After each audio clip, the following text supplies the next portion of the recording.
I'm doing in this video or this particular episode is I'm getting all of the gear ready to glue my transom together. So I'm going to be gluing my thermolite sheets up against the skin that I formed through making my mould and everything else. So the preparation, what I've got is I've made some transom clamps. These transom clamps basically made out of Unistrut, nothing too fancy about them. Got some spring nuts in there and a couple of bolts feeding through so that I can screw that down and clamp that up against the transom itself, hold it all in place, get some really good pressure on it. So I've already done a dry run, I've already tested it and it all works. All seems to pull that thermolite hard up against the skin and does a great job of it. So I've got a couple of different sizes of that. I've got 2 in that particular size there and 2 in a smaller version. And these ones are going to go down right up hard against the sides of the boat. All right, so they're my makeshift transom clamps made out of Unistrut.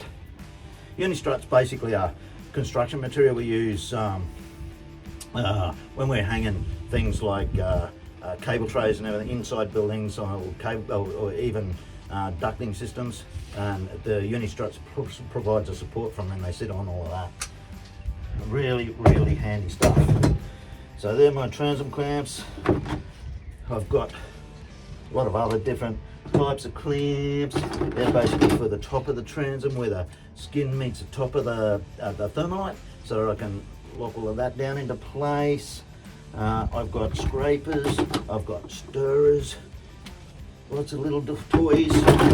So I've got a notch scraper or notch trowel there, and then I've got obviously flat ones and stirrers, right?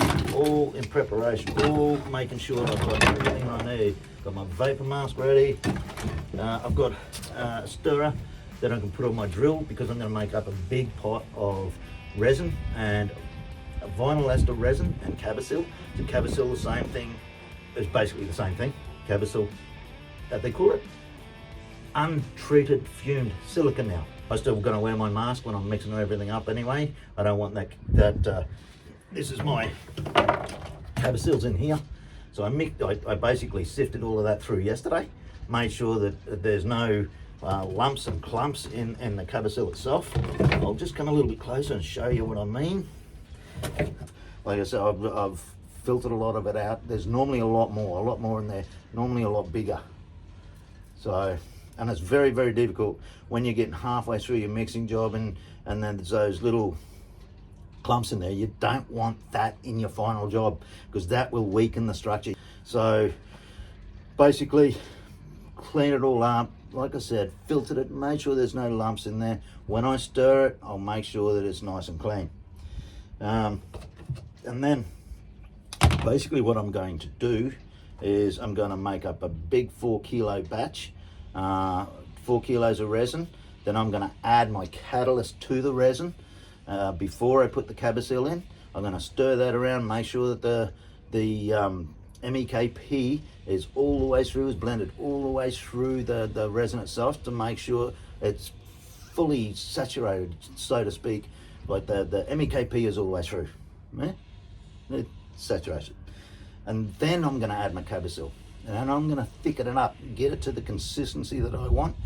Then I'm going to apply it to my transom. I've already cleaned the transom up. I've vacuumed it, I've brushed it, I've vacuumed it, and I cleaned it up with some acetone to make sure that I don't have any problems with that as well. I make sure it's really, really clean.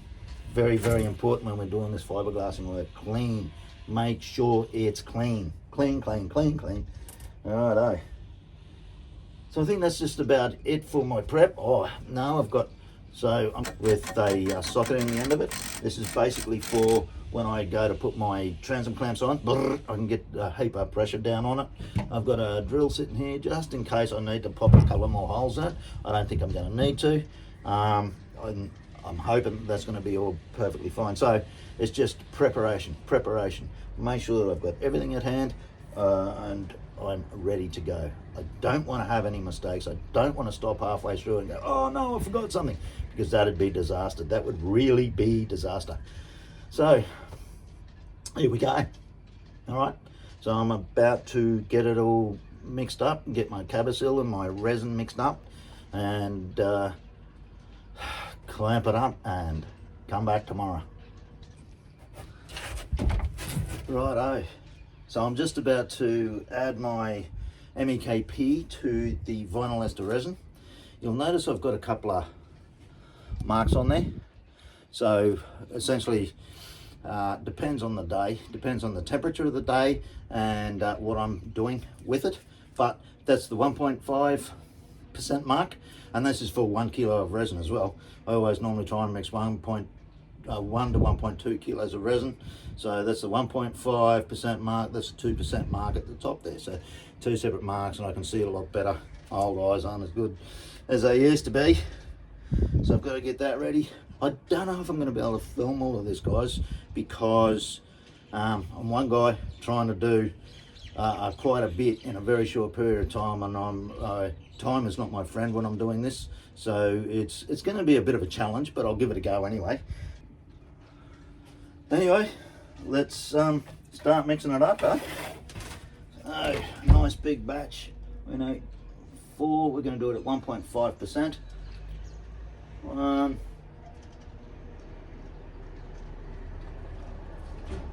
2,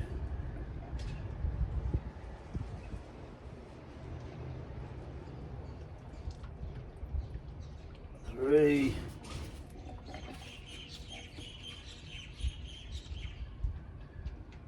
4, a little bit more this time, 4.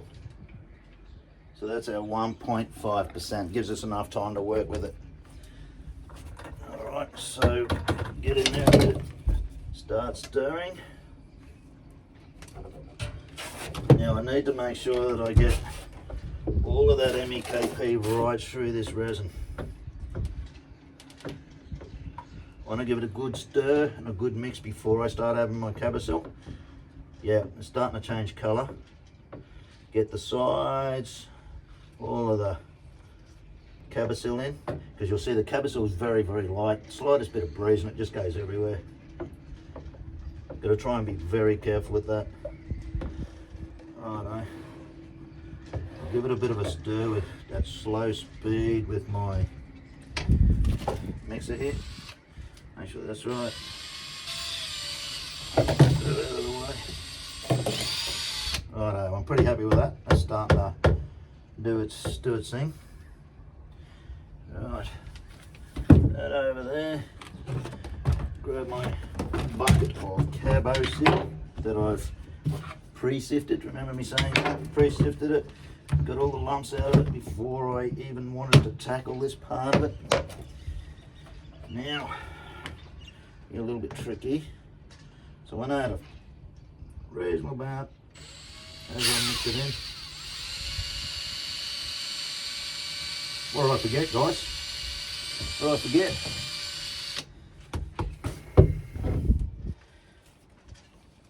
Yep. Get that on.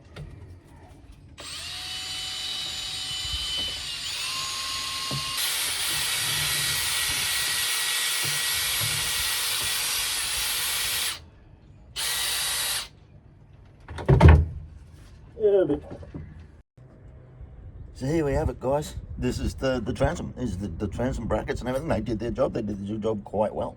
I'm pretty happy with that. Not a bit of a Meccano set there, but they held the thermolite hard up against the sheets, the skin. So essentially, it's all in. I've got a lot of cleaning up work to do, a lot of grinding, more sanding, and I've got to obviously glass these sheets. I didn't want to do that. It was just getting too heavy to lift.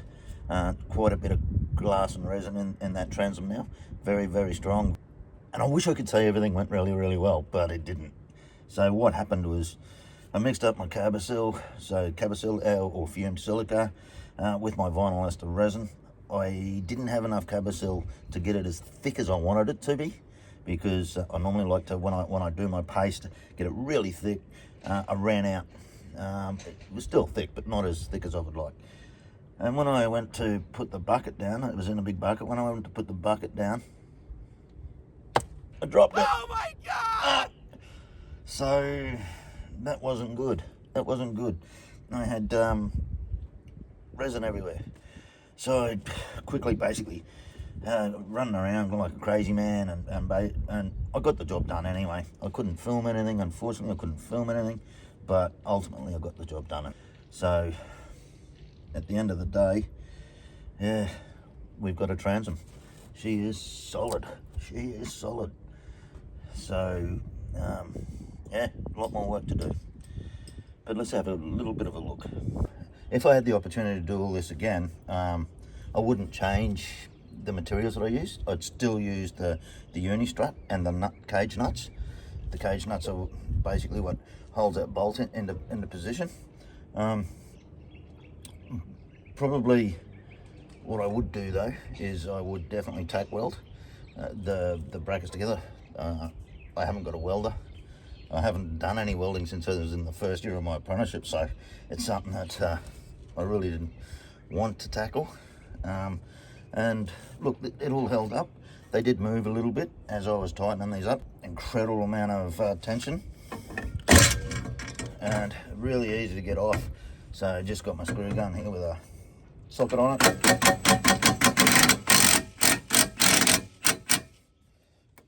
It's going to come apart. There we go. Take him off. Just copy and repeat, copy and paste on all of them. Take that off. Nothing's moving, everything looks good. Gonna have to knock that off. Bit of resin on that timber there. That's good. Get up in here, get this one on. So,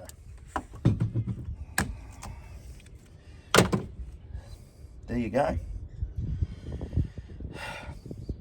Righto, so a lot of cleaning up to do. I'll go through all of that again as well. We'll have a look at that, but that's pretty much it.